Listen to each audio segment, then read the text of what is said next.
అందుకే ఈరోజు మంచిరేవుల దగ్గర కాకతీయుల నాటి శివాలయం ఉన్నది అధ్యక్ష.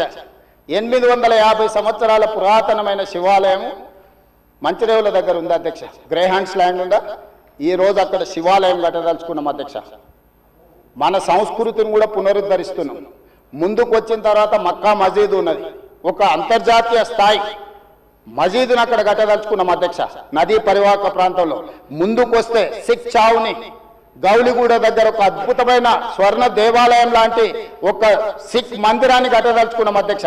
ఆ విధంగా ముందుకెళ్తే ఉప్పల్ ప్రాంతంలో మెదక్ చర్చ్ లాంటి ఒక అద్భుతమైన చర్చిని కట్టదలుచుకున్నాం అధ్యక్ష. మూసీ నదీ పరివాహక ప్రాంతంలో ఒక పక్కన దేవుడు ఉంటాడు, ఇంకొక పక్కన అల్లా ఉంటాడు, ఇంకొక పక్కన గురుద్వారా ఉంటుంది, ఇంకొక పక్కన యేసు ప్రభు ఉంటాడు. ఈ 4 మతాలకు సంబంధించి మూసీ నదీ పరివాహక ప్రాంతంలో మత సమ్మేళనాన్ని చేసి ఒక మత సామరస్యాన్ని అభివృద్ధి చేయడానికి ఈరోజు కార్యక్రమాలు చేస్తున్నాం అధ్యక్ష.